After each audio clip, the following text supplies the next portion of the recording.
दोस्तों, नमस्कार। मैं आपका दोस्त मंगल परमार आपका स्वागत करता हूं मेरे यूट्यूब चैनल मंत्रों की दुनिया में। जी हाँ दोस्तों, जैसा कि आपको पता है, मैं हर रोज़ आपके लिए नई नई जानकारियाँ, गोपनीय मंत्र, नए नए विधि और विधान लेके आता हूँ। दोस्तों, आज फिर एक छोटी सी जानकारी मैं आपके लिए लेके आया हूँ जो बेहद ही खास है। दोस्तों, आज मैं आपके लिए नवरात्रि में सिद्ध होने वाली एक छोटी सी सिद्धि लेके आया हूँ। दोस्तों, महाकाली का एक ऐसा प्राचीन मारण मंत्र मैं आपके लिए लेके आया हूँ जो बहुत ही उपयोगी है। लेकिन दोस्तों, इस मंत्र का उपयोग हमें आवश्यकता अनुसार अगर किया जाए तब भी अच्छा होता है। दोस्तों, हमें इस मंत्र का गलत अगर जो करते हैं और अगर इसे सिद्ध भी कर लेते हैं तब हमारा जो है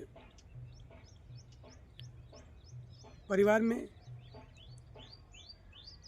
लोग बहुत ही दुखी हो जाते हैं। इसलिए हमें इन मंत्रों को आवश्यकता अनुसार ही सिद्ध करना चाहिए, क्योंकि दोस्तों ये मारण मंत्र बहुत प्रचंड होते हैं और इससे हमारे घर में कलह बना रहता है। इसलिए दोस्तों, इन मंत्रों का उपयोग हमें ज़्यादा नहीं करना है। मारण मंत्रों का उपयोग क्यों किया जाता है? दोस्तों, जब कोई व्यक्ति आपको अधिक से अधिक परेशान कर रहा हो और बहुत बार समझाने के बाद भी वह व्यक्ति नहीं मानता हो और अगर आप पे जान के ऊपर बनी आई, तब हमें इन मारण मंत्रों का उपयोग करना चाहिए। बिना किसी कारणवश के हमें इनका उपयोग नहीं करना चाहिए। दोस्तों, ये महाकाली का उग्र मारण मंत्र है जिसके माध्यम से आप घर बैठे ही अपने शत्रु का खात्मा कर सकते हैं। जी हाँ दोस्तों, हम बात करेंगे उसी मारण मंत्र के बारे में, उसको कैसे सिद्ध करें इसके बारे में और उसके प्रयोग के बारे में। देर नहीं करते हुए पहले जान लेते हैं उस छोटे से मंत्र को। मंत्र इस प्रकार से।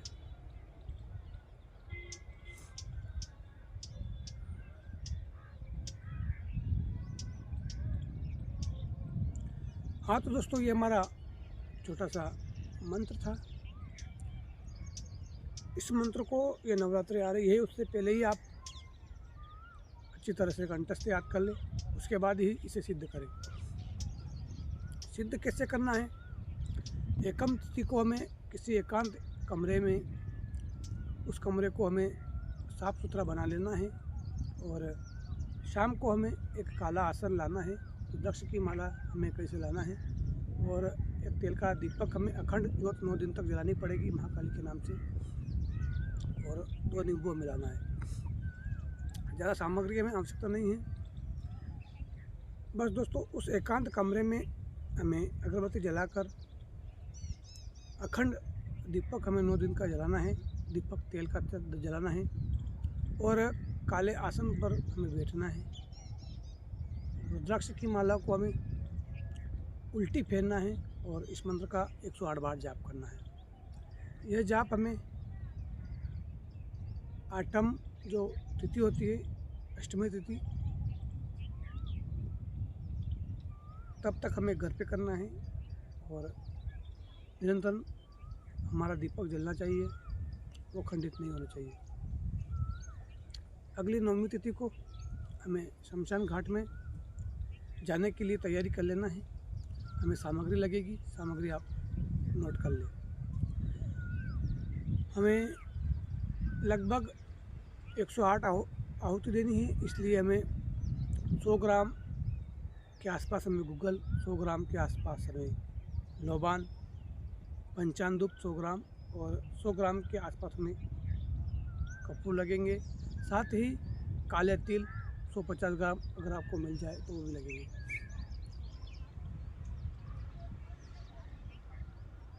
सौ ग्राम घी हमें लाना है,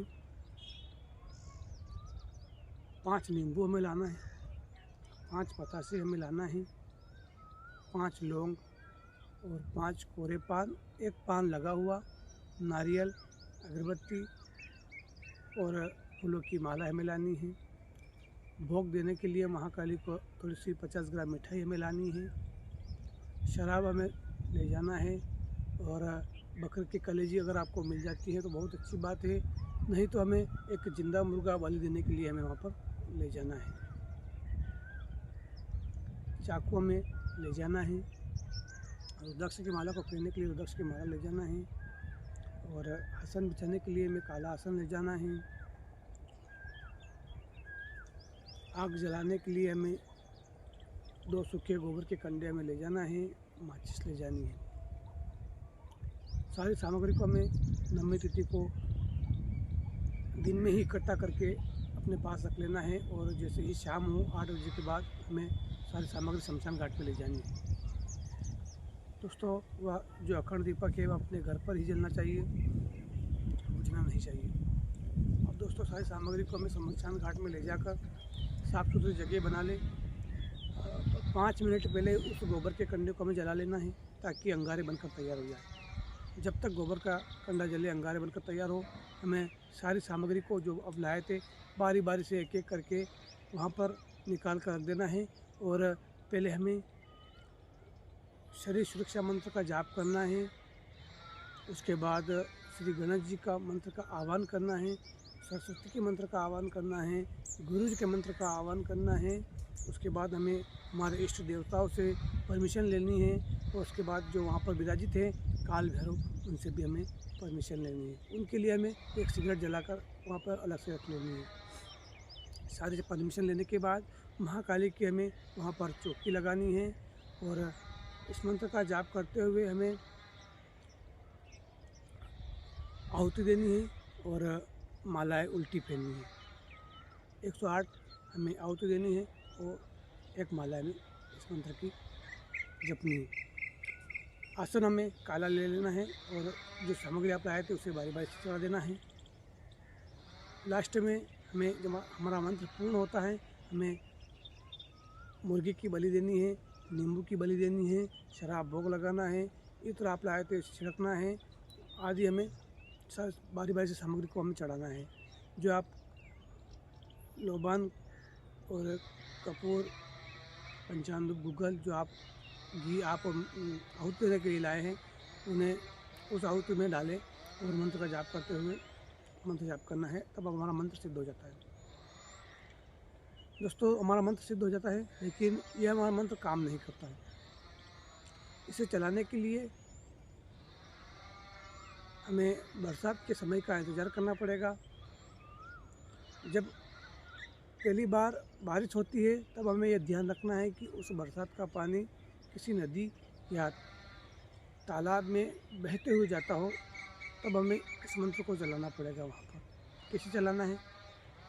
जैसे ही बारिश होती है, आप नारियल, अगरबत्ती, गूगल, पंचामृत थोड़ी थोड़ी करके ले आना है, और माचिस, साथ ही एक गोबर का सूखा टुकड़ा हमें ले लेना है। सारी सामग्री को जब बारिश होती है उस दिन हमें किसी एकांत नदी या तालाब के पास जाना है। वहाँ पर उस गोबर के टुकड़े को जलाकर उसके ऊपर एक ही बार हमें गूगल, कपूर, लोबान, पंचामृत आदि की हमें एक ही बार आहुति देकर अगरबत्ती जला देनी है, नारियल चढ़ा देना है। अब उस जलते हुए गोबर के कंडे को एक साइड से हमें पकड़ लेना है और लेकर उस बहते हुए पानी में हमें उतर जाना है। दोस्तों, वहाँ पर उतरने के बाद हमें वापस से इस मंत्र का उल्टी माला को फेरते हुए जाप करना है, 108 मंत्र का जाप करना है। तब हमारे मंत्र पूर्ण रूप से सिद्ध हो जाता है और चालू भी हो जाता है। अब दोस्तों, जब भी आपको इस मंत्र का प्रयोग करना हो, तब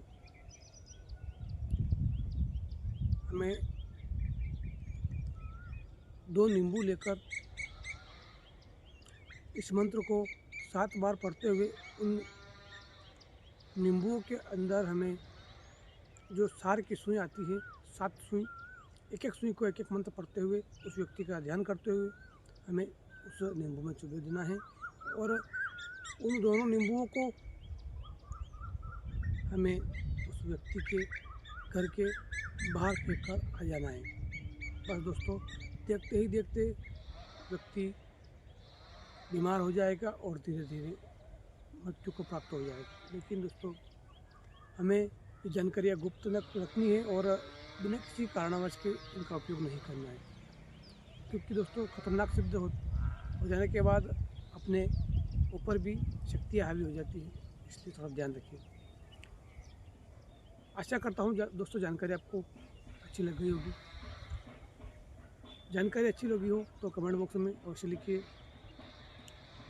साथ ही अगर आप पहली बार इस वीडियो को देख रहे हैं तो एक लाइक अवश्य करिएगा। नए व्यूअर्स हैं तब इस चैनल को सब्सक्राइब कर लिएगा, ताकि आपको हर रोज़ नए नए वीडियो, नई नई जानकारियाँ, नए नए मंत्र प्राप्त हो सके। मिलते हैं दोस्तों किसी अगले वीडियो में। Bye bye, take care.